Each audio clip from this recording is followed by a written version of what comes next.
ধন্যবাদ ধন্যবাদ মাননীয় মনসুর রহমানকে ওনার মূল্যবান বক্তব্য দেওয়ার জন্য। এরপরে বক্তব্য দিবেন, অতি সংক্ষেপে বক্তব্য দিবেন জেলা পরিষদ সদস্য মাননীয় মাসিদুর রহমান মহাশয়। অতি সংক্ষেপে।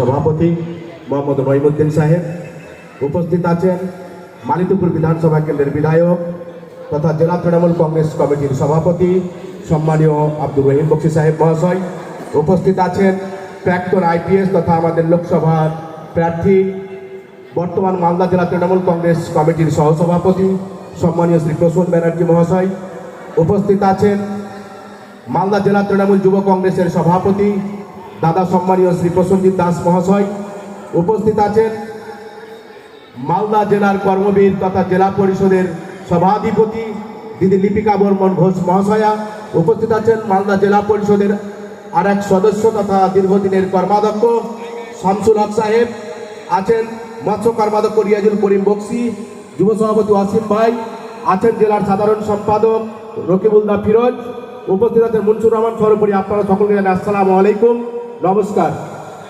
আপনারা জানেন বাংলার জননেত্রী মমতা বন্দ্যোপাধ্যায় এবং অভিষেক বন্দ্যোপাধ্যায়ের নির্দেশে সারা বাংলা জুড়ে এই শারদ সম্মান ও বিজয় সম্মেলন অনুষ্ঠান চলছে।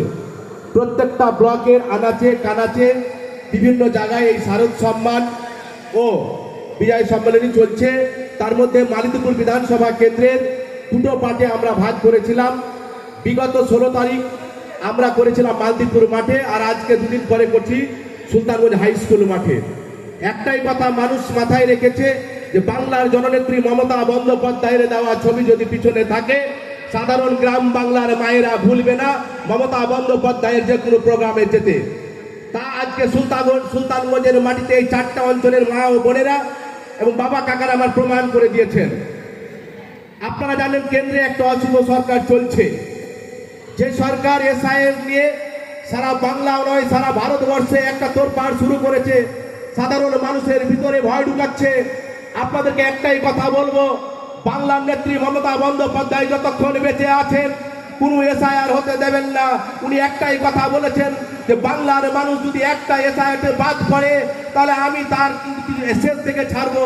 অতএব আমরা একটাই কথা আপনাদের অনুরোধ করবো যে আগামী দিন খুব ঘনিয়ে এসছে, কেন্দ্রে যে অশুভ সরকার বিজেপি সরকার চলছে সেটাকে বঙ্গোপসাগরে নিক্ষেপ করার জন্য আপনারা রায় দেবেন আগামী 2026 সালে।